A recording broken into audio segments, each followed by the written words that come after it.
Hey guys, alright, we are back with the British tank beam. Another video by Potential History.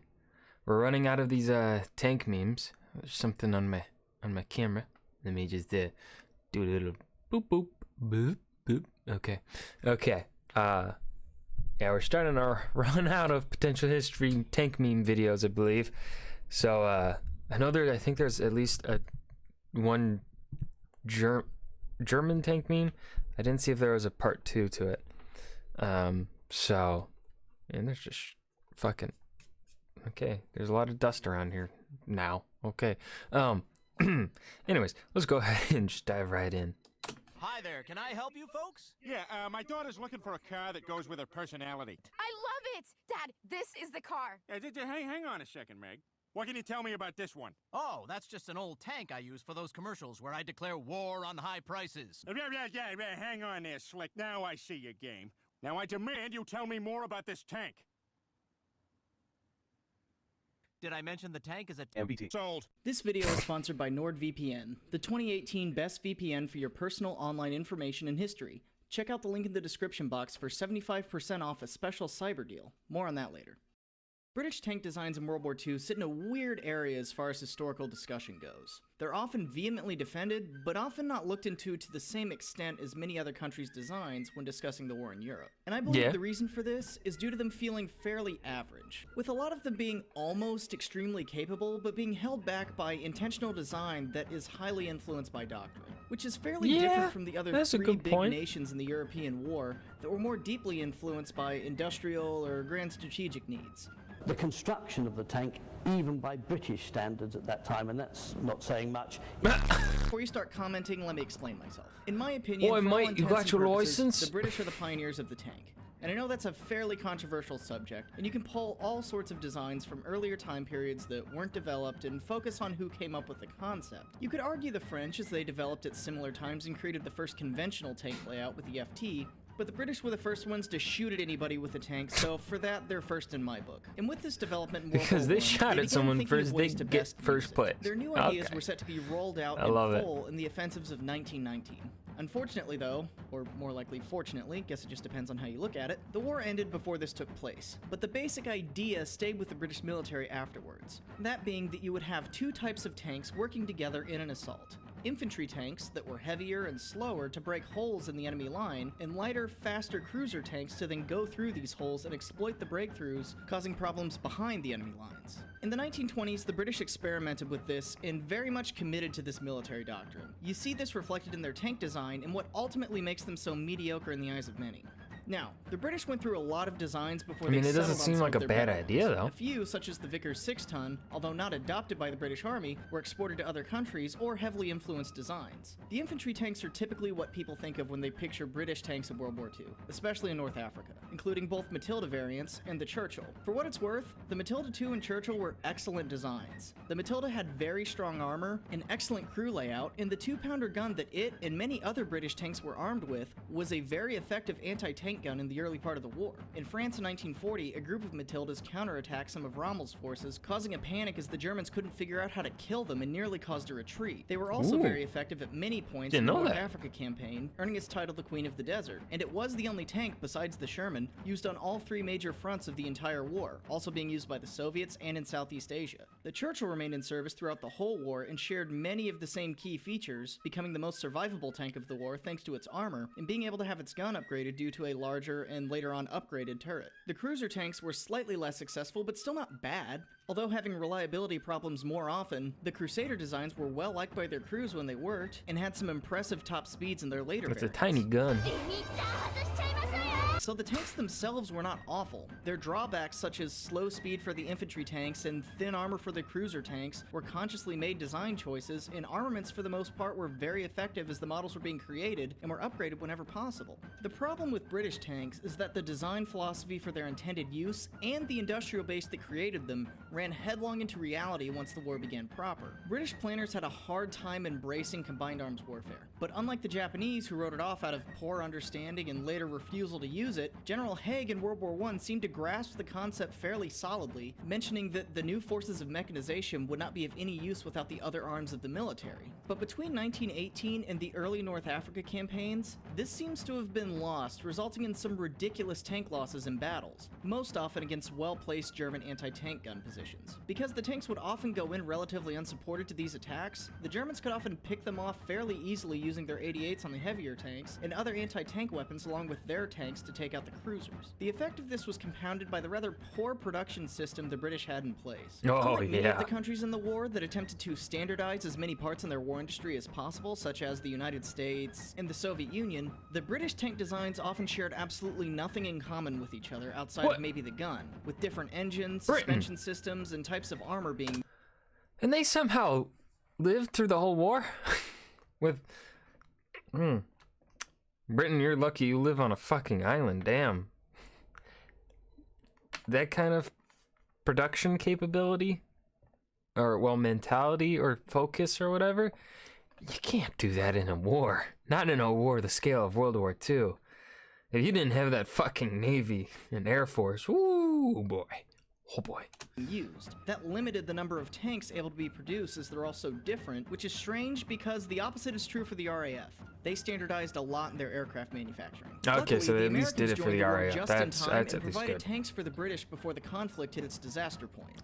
And I know that sounds jingoistic and I can hear the angry British comments already. And there were other factors such as a change in command and a change in tactics. But as far as tanks go, the M3 Lee was designed and rushed out as a stopgap and given to the British and proved vital. Also, the first consignments of Sherman tanks were literally ripped out of the hands of the US Tank Division's training with them to be sent overseas. So although I cringe somewhat at that statement too, given the evidence, I think it's a fairly honest representation of what happened, at least on the armor side of things. And this is where the assessment of British vehicles begins to get a little muddy, as the British continued to use American vehicles heavily for the remainder of the war. However, the British did continue to innovate and design on their own models and improve on the American models as well, creating conversions of the Lee into the Grant that eliminated the Radio Man, improving the ergonomics of the tank, and the conversion of the Sherman to a Firefly, adding a 17-pounder gun that eventually became one of the more famous Sherman variants in the war. Although I don't think it's the best one, as the gun breech was so comically large for the turret it really affected the fighting capability of the tank with very poor ergonomics inside. Oh, wow. 17 pounds won't fit. Put it in sideways. Radio won't fit. Put a hole in the back and have it stick out the back. The engine's no good. Get 5 car engines and put them together. It was also attempt number 2 of 3 to successfully put a 17-pounder in a tank. The previous being the Archer, whatever that was supposed to be. The third one we'll talk about in a minute. The British continued developing their own tanks, roughly keeping to their doctrine, and fitting the American vehicles in where they thought they should, i.e. treating the Sherman as a cruiser tank and Stuart's as reconnaissance vehicles. Eventually designing and producing the next cruiser tank, the Cromwell. This is a fan favorite, but suffered in performance from its long development time, being designed in 1942 and seeing battle in 1944. That made it fairly outclassed in its debut, and some mechanical problems that plagued it in its earlier runs. The thing was very fast though, and was used quite effectively as a scouting vehicle. And it's towards the end of the war that the British began to get this idea of a universal tank, as the Sherman was for the Americans and the T-34 was the Soviets. And although they were fairly late to the concept, they're really the first ones to knock it out of the park and forge the main battle tank idea. Bullshit. Bullshit. Derivative. Danny DeVito, I love him. I absolutely love. The first of these was the Comet, the final and, in my opinion, first practical move to put a 17-pounder on. Actually, the gun on the Comet was a conversion of the 17-pounder. It was a 77mm HV gun, as even with the bigger turret, the 17-pounder was still a bit large. The gun, though, did have superior penetration to the gun on the Panther, so it did the job and was very much in the spirit of the 17-pounder. On a tank, since you actually had space for it in this one. This tank saw the very end of the war, and although it lacked sloping armor, something that was pretty much universal at this point, it proved very capable and the first step in the right direction. But the British end the war with the Centurion, a very well The reason for so many tanks being named starting with a C is because they were shorthand for their designation as a cruiser. Oh. That's pretty neat. I didn't know around that. tank and the first real main battle tank. The Although MBT grew out of the cruiser series, so the naming system stuck for future MBTs. missing World War II, it Nice. saw use in Korea Churchill and is an innumerable other outlier. conflicts in the decades to come, and had an extremely long service life. With all this said, I Damn, don't they really still know use where it? this leaves us Because it with said British 1946 to tanks. present. None of the designs that were used heavily are really particularly bad, with the exception of a sole few, which will happen with any country. They performed their job well when they were in their role. It's just that the Second World War wasn't what the British predicted and what they planned for. And as a result, their designs, save for the last few, were very I'm gonna disagree actually with prediction. I'd say the British, I think, predicted they knew what to expect. They knew that I think it was going to be a more mobile war because they're not entirely stupid. I mean, yeah, they did allow Germany to annex Czechoslovakia, keep growing and annexing countries until Poland happened. And the strategy of the British was to stick the Germans into another trench war because they knew that was the strategy that had worked before. It was a strategy they knew that the Germans could not survive in because the British could maintain naval superiority and just blockade Germany again. And then if they stick Germany into a trench war, Germany cannot expand and have land for food, whatnot, right? They'd be limited on their production capability immensely, like way more so than their limitations towards the end of the war, right? Or well, by 1941, you were already really seeing the production limits of the German war machine, even though it had all of Europe under its fucking control. But yeah, I would argue that the British did for most part kind of know what the style of fighting the Germans wanted to fight it in, but because of certain situations and just not being lucky, they could not fight the war in the way they wanted. So he is right with it was not being fought in the way that the British prepared for it, but I'd say it was definitely they knew what to expect. I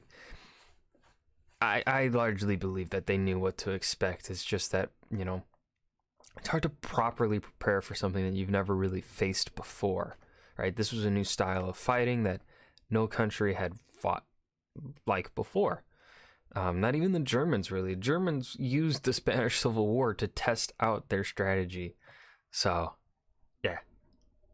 kind of So I'm not sure that there's a big statement to be made about this country's tanks, but more rather that the war you find yourself in may or may not be the war you planned for, and to be careful where you specialize because you could spend all your effort in the wrong area. I hope this video is worth the wait, since the best tank of World War II video way back in... oh Jesus, that was a long time ago, when I first started seeing requests to talk about British tanks, but I'm interested to know what your thoughts are as well, and let me know down below. Good video about potential history. That is the end of the video. We're gonna go here to the end where it's just his face and then a tank. Did we watch the American tank meme? I don't think we have. Ooh, we got another one. I really don't think I forget what videos I've watched. Anyways, yeah. So I pretty much said, like, I mean, it's kind of the same thing. He says it in his concluding point in all of the tank meme videos. The tanks are not necessarily poorly designed. They work well when they are utilized for what they were designed for. It's just that because of the way the war was fought, the situations that these tanks found themselves in were not in the situations in which they were designed to be most effective for, right? So, yeah. And I love that does potential history have a degree in history? Because I feel like he has to. Like, just the way he poses. I don't know why I said poses like that. Poses. The way he poses his argument. Very, very solid. Very solid. Like, it feels like a historian. Like, someone going through the college way of being classified as a historian. Rights, like there is you get a vibe for how historians write scripts or write arguments. It's kind of samey a little bit, you know. There's similar beats that they follow. Like I'm certain if I were to do a proper, like I've made one history video, and that was on Alfred the Great. It was kind of just it was very, very brief, so it was nowhere near this, and not near the quality as this, because it was my first try at trying to convey history through somewhat animated means, but through video means, because writing a script is different than writing a video script for history is different than writing an essay for history. It's very, very different. But you know, a good writer like Potential History here can make it work, and like this feels like something maybe I would have written for like an essay or something, right? Like you can see, I don't know what I'm saying. I'm just rambling. I'm going to end the video there. I hope you guys enjoyed. Remember to hit that like button and subscribe for more. And leave a suggestion down below for what you want to see me react to next. And I will see you guys in the next video. Peace.